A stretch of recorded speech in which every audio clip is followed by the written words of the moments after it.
வேதத்திலிருந்து சில காரியத்தை சுருக்கமாய் தியானித்து நம்ம பிரார்த்தனை செய்ய போகிறோம். ரோமர் 7ஆம் அதிகாரம் 24வது வசனம். ரோமர் 7:24 ஒரு மனிதனுடைய கதறுதல் எழுதப்பட்டிருக்கிறது. நிர்பந்தமான மனுஷன் நான், இந்த மரண சரீரத்தினின்று யார் என்னை விடுதலையாக்குவார்? ஒரு மனிதன் கதறுகிறான், ஹூ வில் டெலிவர் மீ? யார் எனக்கு விடுதலை தருவாங்க? யார் எனக்கு விடுதலை தருவாங்க? ஐயோ, எனக்கு விடுதலைக்காக ஏங்கி கொண்டிருக்கிறேன். எங்கே போன விடுதலை கிடைக்கும்? யார் விடுதலை தருவாங்க? விடுதலைக்காக என்னென்னவோ முயற்சி பண்ணி பார்த்து விட்டேன், ஒன்றிலும் எனக்கு ஒரு அற்புதம் நடக்கவில்லை, மாற்றம் வரவில்லை. யார் எனக்கு விடுதலை தருவார்கள்? Who will deliver me? ஒரு மனிதனுடைய கதறுதல். இன்றைக்கு ஒவ்வொரு மனிதனுடைய வாழ்க்கையிலும் இந்த கதறுதலை பார்க்க முடிகிறது. உங்கள் உள்ளத்தில் கூட ஒரு கதறுதல் இருக்கிறது. வெளியே சொல்லாவிட்டாலும் இந்த பாவத்திலிருந்து யார் எனக்கு விடுதலை கொடுப்பாங்க? இந்த அடிமைத்தனத்திலிருந்து யார் எனக்கு விடுதலை தருவாங்க? இந்த வியாதியிலிருந்து யார் எனக்கு விடுதலை தருவாங்க? இந்த பிசாசு போராட்டத்திலிருந்து யார் எனக்கு விடுதலை தருவாங்க? இந்த பயத்திலிருந்து யார் எனக்கு விடுதலை தருவாங்க? இந்த குழப்பத்திலிருந்து யார் எனக்கு விடுதலை தருவாங்க? இந்த டிப்ரெஷன், மன அழுத்தத்திலிருந்து யார் எனக்கு விடுதலை தருவாங்க? இந்த கடன் பிரச்சனையிலிருந்து யார் எனக்கு விடுதலை தருவாங்க? இந்த சாபத்திலிருந்து யார் விடுதலை தருவாங்க? ஐயோ, நான் இப்படி கஷ்டப்படுகிறேன், who will deliver me? யார் எனக்கு விடுதலை தருவாங்க? எவ்வளோ பணம் செலவு பண்ணிட்டேன், இத்தனை இடத்துக்கு போயிட்டேன், இன்னும் விடுதலை உண்டாகலையே, யார் எனக்கு விடுதலை தருவாங்க? ஏங்கிக் கொண்டிருக்கிறீங்க. உங்களுடைய உள்ளத்தில் இந்த கதறுதல் இருக்கிறது. ஏதோ ஒரு அடிமைத்தனம் உங்களை பயப்படுத்தி கலங்க பண்ணி கொண்டிருக்கிறது. இயேசு கிறிஸ்து இன்றைக்கு உங்களுக்கு விடுதலை கொடுத்து உங்களுடைய துக்கத்தை சந்தோஷமாய் மாற்ற விரும்புகிறார். யார் விடுதலை தருவாங்க? நம்முடைய விடுதலைக்காக நம்மை சிருஷ்டித்த தேவன், நம்மை உண்டாக்கின தேவன், அண்ட சராசரங்களை சிருஷ்டித்து ஆண்டு நடத்துகிற அற்புதமான தேவன் நமக்காக வைத்திருக்கிற காரியம் என்ன? ஒரு 3 காரியத்தை நான் சொல்றேன், கவனமா கேட்டு ஜெபிக்கணும். முதலாவது, யோவான் 8ஆம் அதிகாரம் 36வது வசனத்தில் சொல்லப்பட்டிருக்கிறது, குமாரனாகிய இயேசு கிறிஸ்து விடுதலையாக்கினால் மெய்யாகவே விடுதலை ஆவீர்கள். இயேசு கிறிஸ்து அந்த பெயர், அந்த நாமத்தை சொல்லி இயேசுவே எனக்கு விடுதலை வேணும்னு ஜெபம் பண்ணும்போது உங்களுக்கு விடுதலை உண்டாகும். ஏன்? நம்முடைய விடுதலைக்காக சிலுவையில் அவர்தான் தன்னை பலியாய் கொடுத்தார். நம்முடைய பாவங்களை சிலுவையின் மேலே சுமந்தார். அது 1 பேதுரு 2:24 இந்த வேத வசனத்தில் எழுதப்பட்டிருக்கிறது. மத்த 8ஆம் அதிகாரம் 17ஆம் வசனத்தில் நம்முடைய நோய்களையும் பலவீனங்களையும் சிலுவையில் சுமந்தார் என்று சொல்லப்பட்டிருக்கிறது.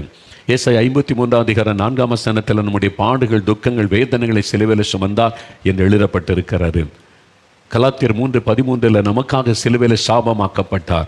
அதனால அவர் இயேசு என்கிற நாமத்தை சொல்லி கூப்பிடும் போது உங்களுக்கு விடுதலை உண்டாகும்.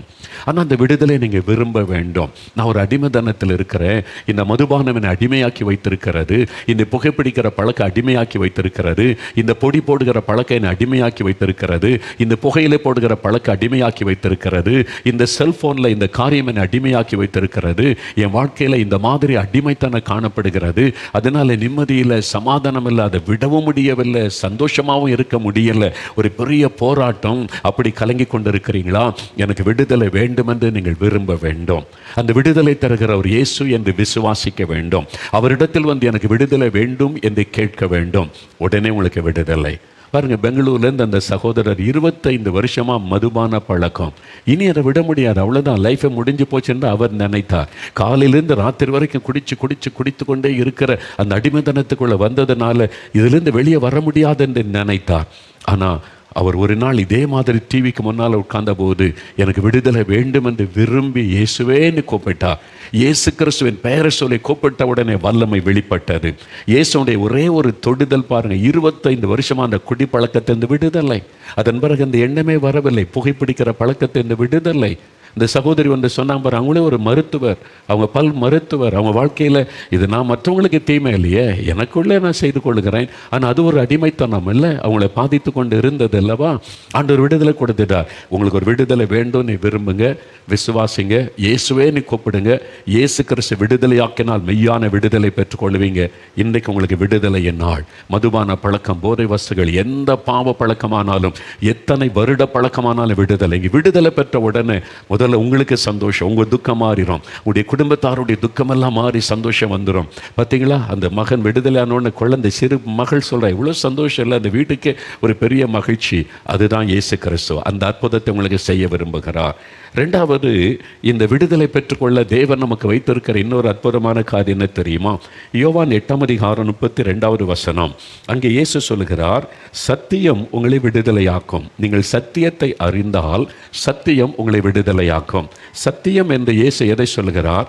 யோவான் 17:17 இயேசுவை சொல்லுகிறார், கர்த்தருடைய வசனம் சத்தியம். இந்த வேத வசனம், இதில் சொல்லப்பட்டிருக்கிற தேவனுடைய வார்த்தை, ஆண்டவர் பேசின வார்த்தைகள் சத்தியம், உண்மை. இந்த வசனத்தில் ஒரு வல்லமை இருக்கிறாரு. இந்த வசனம் நம்முடைய வாழ்க்கையில் அற்புதத்தை கொண்டு வரும். எபிரேயர் 4:12 பைபிளில் வாசித்தீங்கன்னா, இந்த தேவனுடைய வார்த்தை ஜீவனும் வல்லமையும் உள்ளது. இதுக்கு உயிர் இருக்கிறது. இந்த வார்த்தை உங்களோட பேசும். அதனால தான் நீங்கள் வேதத்தை வாசிங்கன்னு சொல்றதுக்கு காரணம், இது தேவனுடைய வார்த்தை. இதற்குள்ள இருந்த ஆண்டவர் உங்களோடு பேசுவதை நீங்கள் உணர்ந்து கொள்ள முடியும். இதுக்குள்ள ஒரு வல்லமை உண்டு, அதுக்கு உயிர் இருக்கிறது, அது பேசும். அது உங்களுக்கு சமாதானத்தை கொண்டு வரும், உங்களுடைய வாழ்க்கையை பரிசுத்தப்படுத்தும், உங்களுடைய காயங்களை ஆற்றும், உங்களுடைய வாழ்க்கையில சுகத்தை கொண்டு வரக்கூடிய வல்லமை இந்த வேத வசனத்திற்கு உண்டு. அதனால தான் இந்த வசனத்தை நீங்கள் கேட்கணும்னு சொல்லுவது. அதனால தான் நான் வியாதியஸ்தருக்காக சுகத்துக்காக ஜெபிக்கிறதுக்கு முன்னால முதலாவது இந்த வசனத்தை சொல்லி அதன் பிறகுதான் ஜெபம் பண்ணுவேன். நீங்கள் இங்கே கூட்டத்துக்கு வந்தாலும் சரி, டிவியில் பிரசங்கம் பண்ணாலும் சரி, முதலாவது வேத வசனத்தை சொல்லி அதன் பிறகுதான் நாங்கள் பிரார்த்தனை செய்வது. எதனால்? இந்த வசனம் வல்லமை உள்ளது.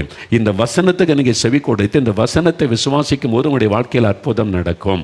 அதனால தான் ஏன் அந்த வசனத்துக்கு அவ்வளோ பெரிய வல்லமைன்னு நினைக்கிறீங்களா?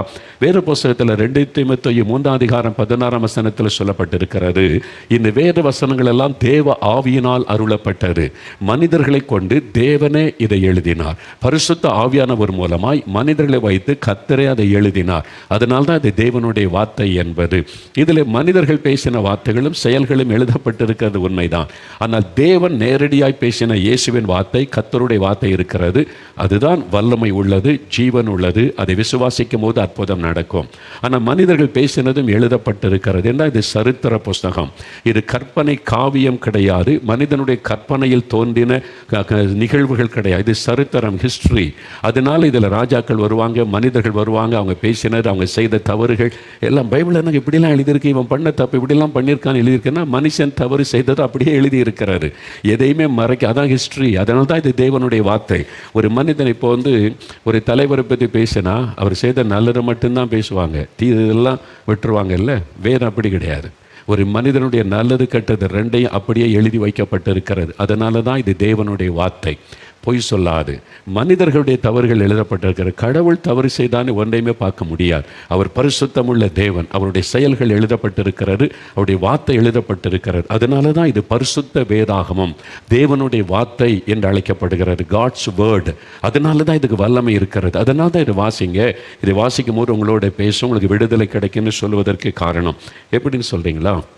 என்னுடைய ஊழிய பாதையில் நடந்த சிலரை சொல்கிறேன். நான் ஒரு அநேக வருஷத்துக்கு முன்னால் துபாய்க்கு ஊழியத்துக்கு போயிருந்தேன். துபாய் இருக்குல்ல, இந்த கல்ஃப் கண்ட்ரீஸில் துபாய், யுனைடெட் அரப் எமிரேட்ஸில்.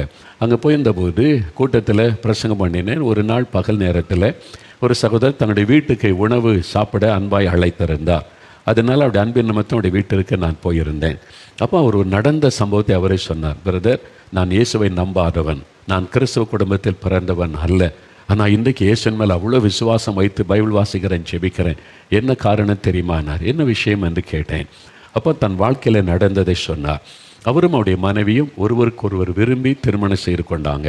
அவருடைய மனைவி ஒரு கிறிஸ்தவர்கள், இவர் கிறிஸ்தவர் அல்லாதவர். அவருடைய மார்க்கத்தில் ரொம்ப பக்தி வைராக்கியம் உள்ளவர்.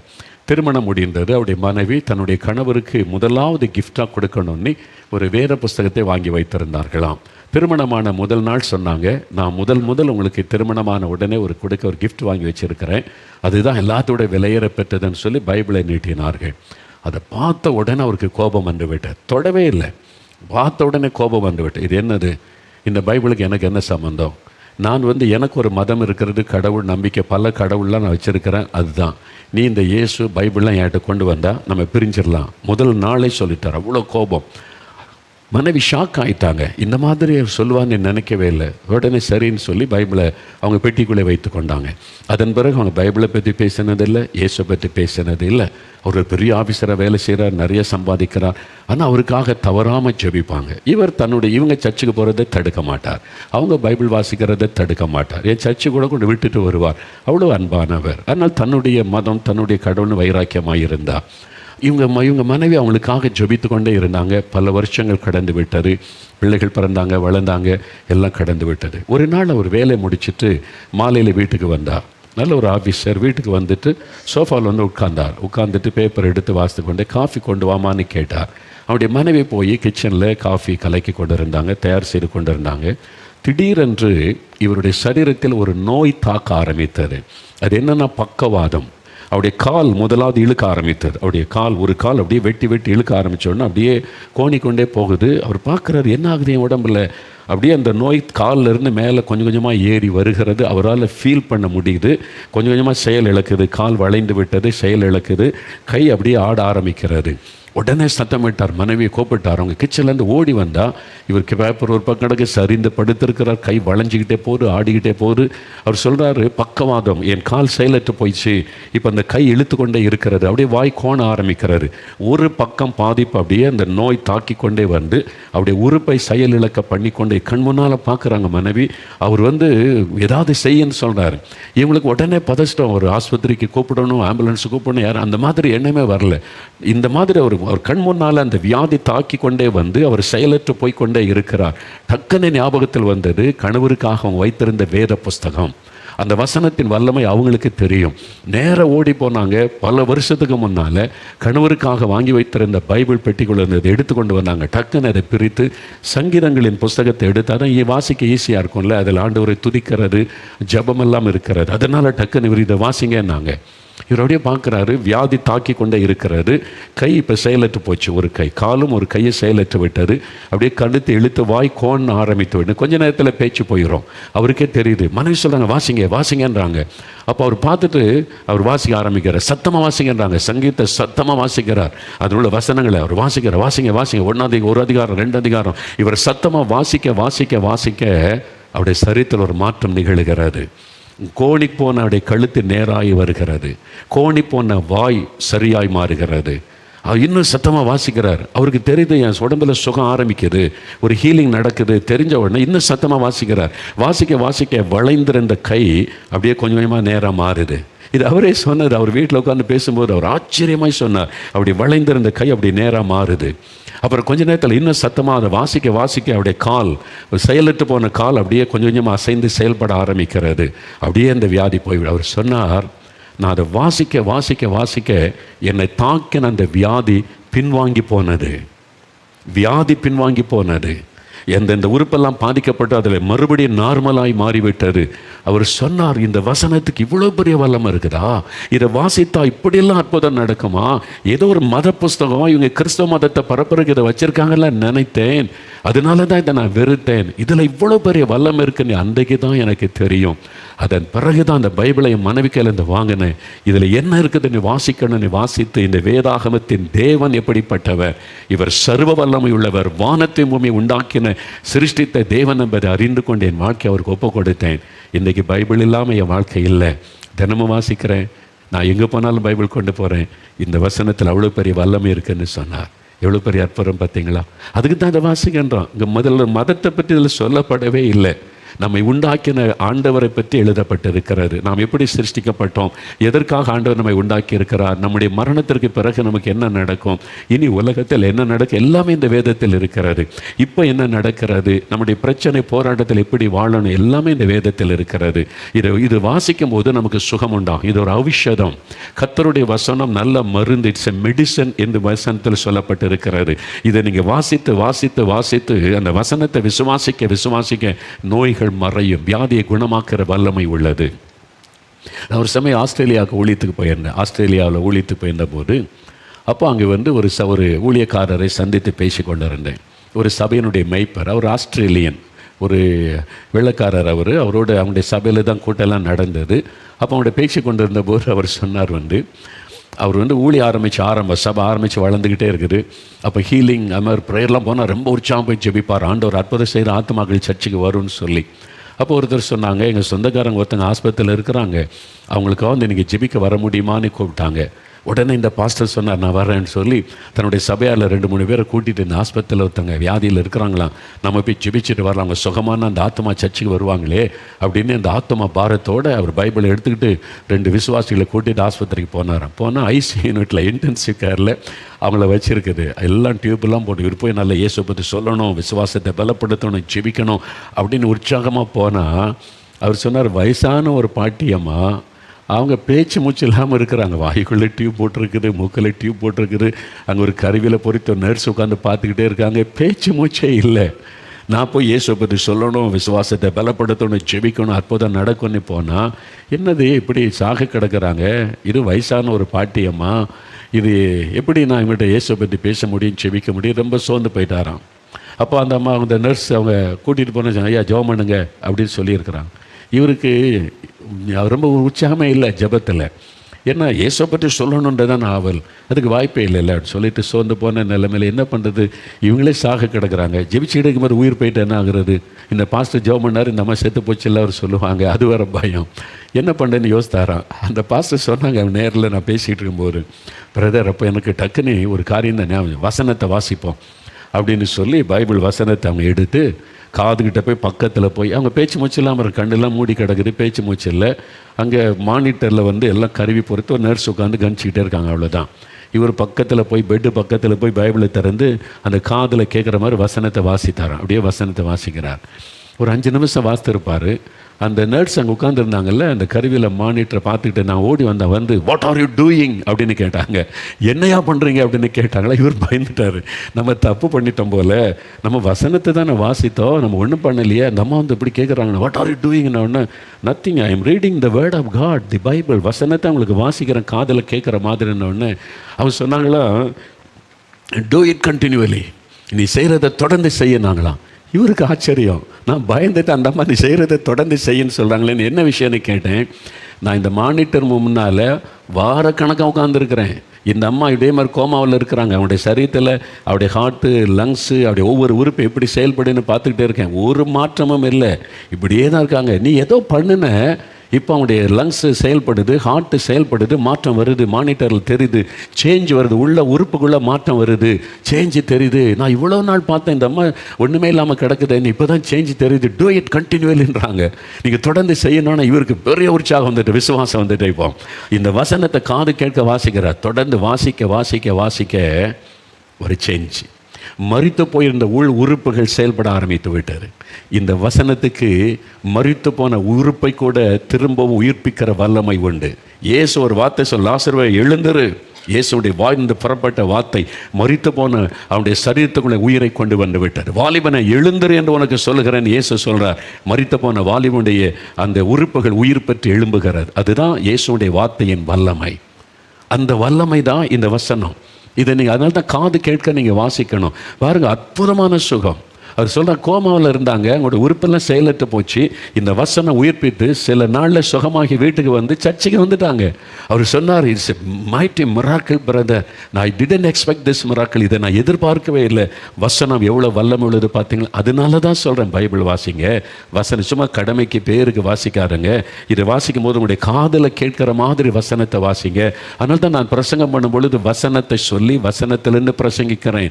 என்னுடைய வார்த்தை 1000 சொன்னாலும் அதில் எல்லாம் வல்லமை இந்த வேத வசனத்தில் தான் வல்லமை இருக்கிறது. அதனால இந்த வசனத்தை நீங்கள் வாசிக்க வாசிக்க விடுதலை. வியாதிஸ்தருக்கு இந்த வசனத்தை வாசிக்க வாசிக்க ஒரு ஜீவன் அவருடைய சரீரத்துக்குள்ளே இறங்கும். ஆஸ்பத்திரியில் வியாதி படுக்கையில் இருக்காங்களா, இந்த வசனத்தை வாசிங்க, அற்புத மாற்றம் அவருடைய சரீரத்தில் உண்டாகும்.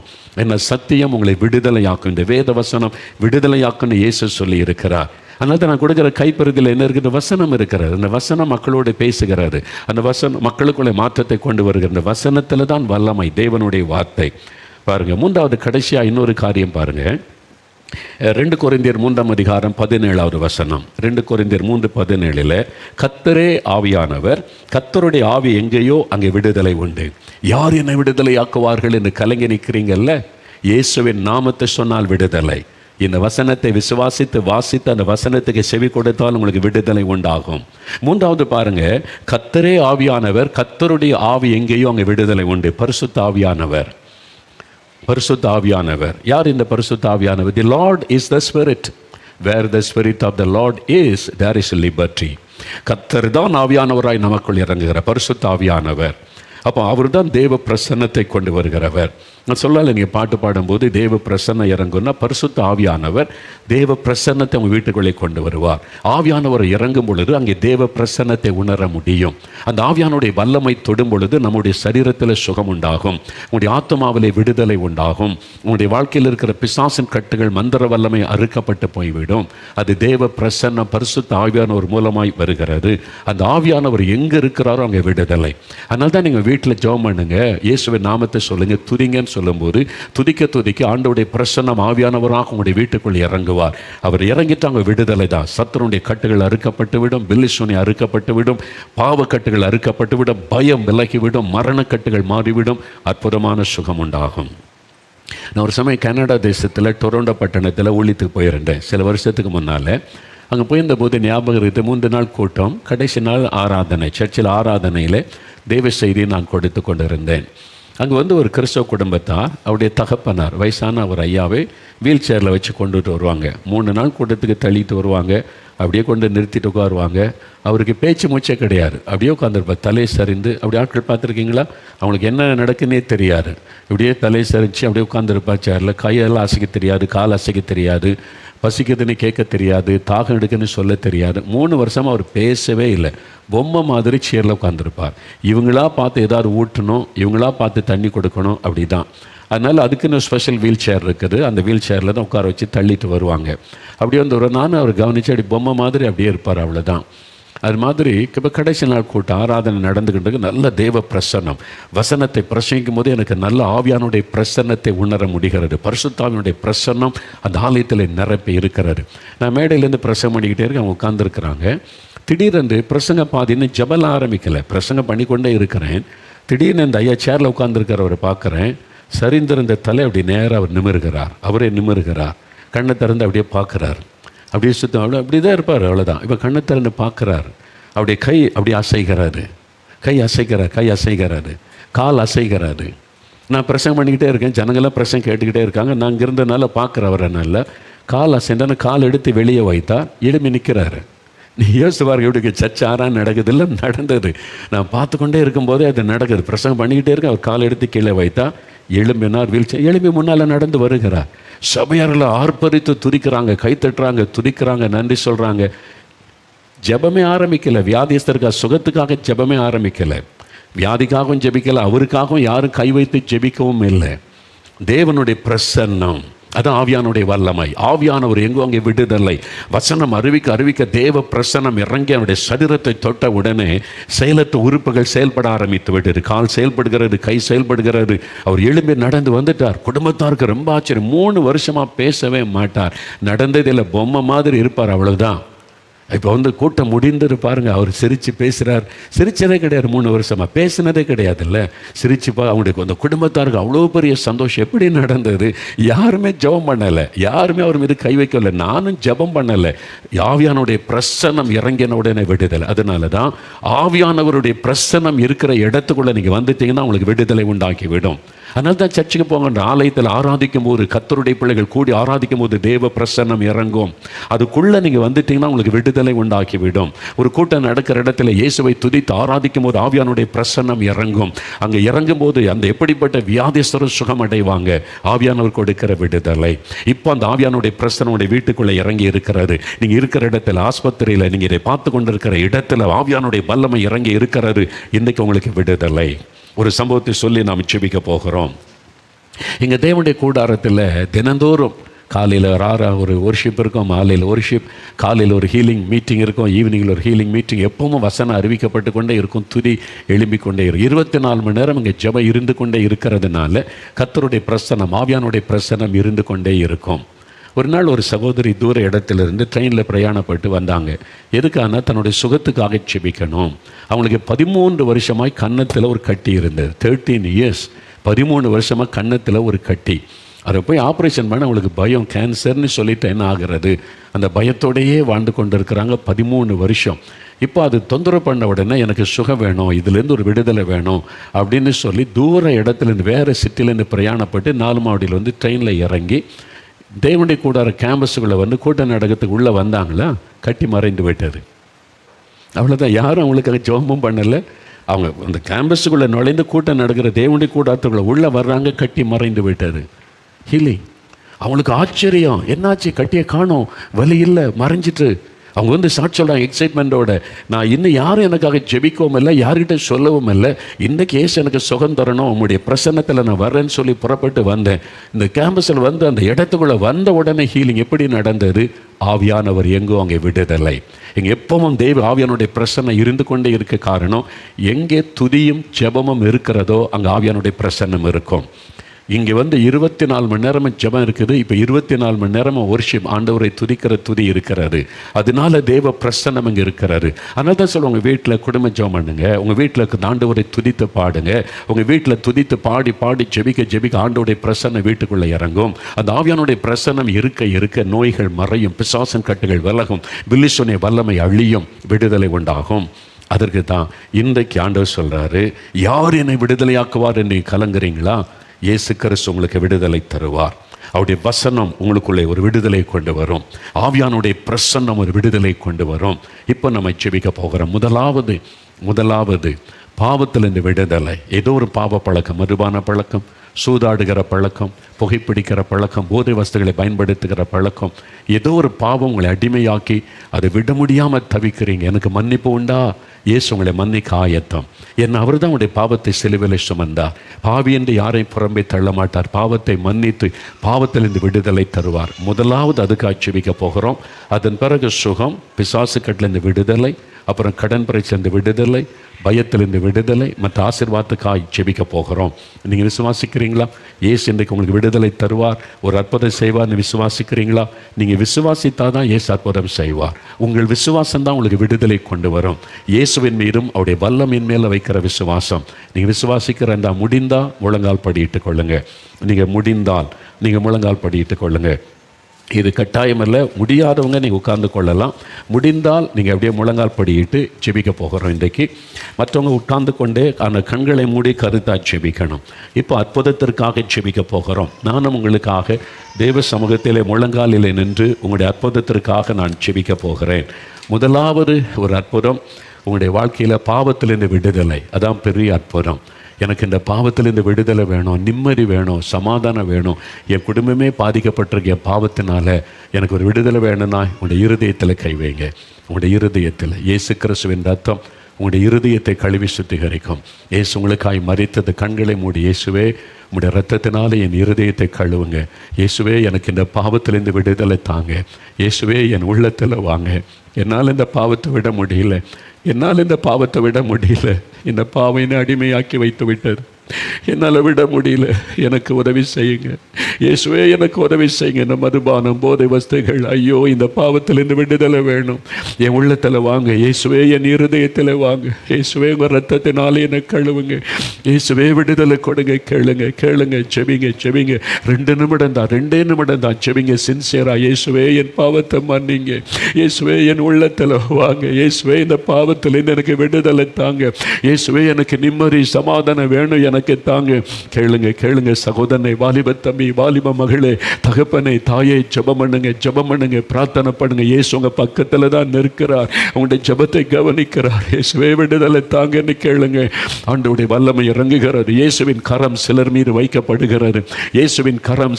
வைக்கப்படுகிறது. அந்த பாவக்கட்டு அறுக்கப்படுகிறது. மதுபானம், போதை வஸ்துகள், அந்த பாவக்கட்டுகள் இயேசுவின் நாமத்தில் அறுக்கப்படுகிறது. இயேசுவின் ரத்தத்தின் வல்லமை உடைய இருதயத்தை கழுவி சுத்திகரிக்கிறது. இயேசுவின் ரத்தம் உடைய இருதயத்திற்குள் இறங்கி வருகிறது. இப்போ பாவக்கட்டுகள் அறுக்கப்படுகிறது. இயேசு கிறிஸ்துவின் நாமத்தில் குடிவெறிய ஆவிகள் வெல்லகட்டும் என்று நான் ஜெபிக்கிறேன். இயேசு கிறிஸ்துவின் நாமத்தில் விபச்சாரத்தின் ஆவிகள் வெல்லகட்டும் என்று நான் ஜெபிக்கிறேன். இயேசு கிறிஸ்துவின் நாமத்தில் போதை வஸ்துகளை கொண்டு வந்து அடிமைப்படுத்துகிற ஆவிகள் வெல்லகட்டும் என்று இயேசுவின் நாமத்தில் ஜெபிக்கிறேன். பாவத்தினாலே சமாதானத்தை கெடுத்து குடும்ப மகிழ்ச்சியை கெடுக்கிற பூர்வாத சாத்தானுடைய வல்லமையை கடிந்து கொள்கிறேன். இயேசுவின் நாமத்தினால் இந்த சகோதரன் சகோதரனுக்கு விடுதலை உண்டாகட்டும், இந்த வாலிப தம்பிக்கு விடுதலை உண்டாகட்டும், இந்த வாலிப மகளுக்கு விடுதலை உண்டாகட்டும். உம்முடைய இரத்தத்தின் வல்லமை இறங்கட்டும், பாவ கட்டுகள் அறுக்கப்படட்டும், பாவத்தின் வல்லமைகள் விலகட்டும். இயேசு கிறிஸ்துவின் நாமத்தில் பாவத்தில் இருந்து விடுதலை, இயேசுவின் இரத்தத்தினால் பாவத்தில் இருந்து விடுதலை. இதோ உம்முடைய இரத்தம் சகல பாவங்களை நீக்கி சுத்திகரிக்கிறது. இயேசு கிறிஸ்துவின் இரத்தம் சகல பாவங்களை நீக்கி இருதயத்தை சுத்திகரிக்கிறது. இயேசு கிறிஸ்து விடுதலையாக்கினால் மெய்யாகவே விடுதலை விடுதலை உண்டாகி கொண்டு இருக்கிறது. ஆமென். பாவ கட்டுகள் அறுக்கப்பட்டு விடுதலை விடுதலை விடுதலை. மதுபானத்தை கொண்டு வந்த ஆவி விலகுகிறது. சிலர் நீங்கள் கீழே சரிந்து விழுகிறீர்கள், சிலர் சத்தமிடுகிறீர்கள். பயப்படாதுங்க, அந்த ஆவி வெளியேறுகிறது. பாவத்தை கொண்டு வந்த ஆவி வெளியேறுகிறது. பாவ அடிமத்தனத்தின் ஆவி இயேசுவின் நாமத்தில் வெளியேறி கொண்டு இருக்கிறது. உங்களுக்கு விடுதலையின் நாள் இது. இது உங்களுக்கு விடுதலையின் நாள், பாவ கட்டுகள் அறுக்கப்படுகிற நாள், சமாதானத்தை பெற்றுக்கொள்கிற நாள். இயேசுவின் நாமத்தில் உங்களுக்கு விடுதலை. இப்ப சொல்லுங்க, இயேசுவே உமக்கு ஸ்தோத்திரம். என் உள்ளத்தில் நீர் வந்து விட்டதற்காய் ஸ்தோத்திரம். என் இருதயத்தை உம்முடைய இரத்தத்தினால் கழுவி விட்டதற்காய் ஸ்தோத்திரம். இயேசுவே விடுதலை தந்து விட்டதற்காய் ஸ்தோத்திரம். இயேசுவுக்கு நன்றி சொல்லுங்க, இயேசுவுக்கு நன்றி சொல்லுங்க, இயேசுவுக்கு நன்றி சொல்லுங்க. வாய் திறந்து அவருக்கு நன்றி சொல்லுங்க. உங்களுடைய பாவம் மன்னிக்கப்பட்டு பாவத்தில் இருந்து விடுதலை. நீங்கள் மனம் திரும்பினபடியினால் இயேசு அதை செய்து கொண்டு இருக்கிறார். இயேசுவுக்கு ஸ்தோத்திரம். இந்த ஆண்டவருக்கு நன்றி சொல்லுங்கள். இப்பொழுது தகப்பனே, நீ தொட்டு விடுதலை தந்து கொண்டு இருக்கிறீர். அதற்காக உமக்கு நன்றி, உமக்கு ஸ்தோத்திரம். நீ செய்த அற்புதத்திற்காக உமக்கு நன்றி. Thank you Jesus. உமக்கு ஸ்தோத்திரம், உமக்கு நன்றி. நன்றி ஆண்டவரே, நன்றி. தேங்க்யூ லார்ட், உமக்கு நன்றி. அப்படியே கரம் உயர்த்துங்க. இயேசு பார்த்து சொல்லுங்க, என்ன ஆசீர்வாதம் வேணும்? கடன் பிரச்சனை மாறணும், வேலைக்கு வழி திறக்கப்படணும், திருமண காரியம் பிள்ளைகளுக்கு நடக்கணும், கற்பத்தின் ஆசீர்வாதம் உண்டாகணும். கேளுங்க கேளுங்க. தகப்பனே, யார் யார் என்னென்ன ஆசீர்வாதம் வேணும்னு செபிக்கிறாங்களோ அந்த காரியத்தில் அற்புதம் செய்யுங்க. வேலைக்கு வழி திறந்து இந்த குடும்பத்தை ஆசீர்வதிங்க. திருமண காரியத்தை வாய்க்க பண்ணி அவருடைய துக்கத்தை சந்தோஷமாக மாற்றுங்க. ஆண்டவரே, கற்பத்தின் ஆசீர்வாதத்துக்காக அநேகர் செபிக்கிறாங்க. இயேசுவின் நாமத்தில் கர்ப்பத்தின் ஆசீர்வாதம் உண்டாகட்டும், தடைகள் விலகட்டும், கட்டாயம் அவள் ஆசீர்வதித்து மகிழ பண்ணும். இப்பொழுது நீ தொடும் அதை தடைப்படுத்துகிற சர்ப்பத்தின் ஆவிகளை கடிந்து கொள்கிற இயேசுவின் நாமத்தை, கர்ப்பத்தின் ஆசீர்வாதத்தை தடை பண்ணுகிற சர்ப்பத்தின் கிரியைகள் எரியட்டும் இயேசுவின் நாமத்தில். அவைகள் விலகட்டும், அந்த கட்டுகள் அறுக்கப்பட்டு போகட்டும். இயேசுவின் நாமத்தில் விடுதலை. ஒவ்வொருவருக்கும் உண்டாகும் தூக்கத்தை கெடுக்கிற ஆவிகள், பயத்தின் ஆவிகள் விலகட்டும். நீர் கொடுக்கிற விடுதலைக்காக உமக்கு நன்றி. ஆண்டவர் செய்கிற அற்புதத்திற்காக உமக்கு ஸ்தோத்திரம். Thank you Jesus. உமக்கு நன்றி, உமக்கு நன்றி.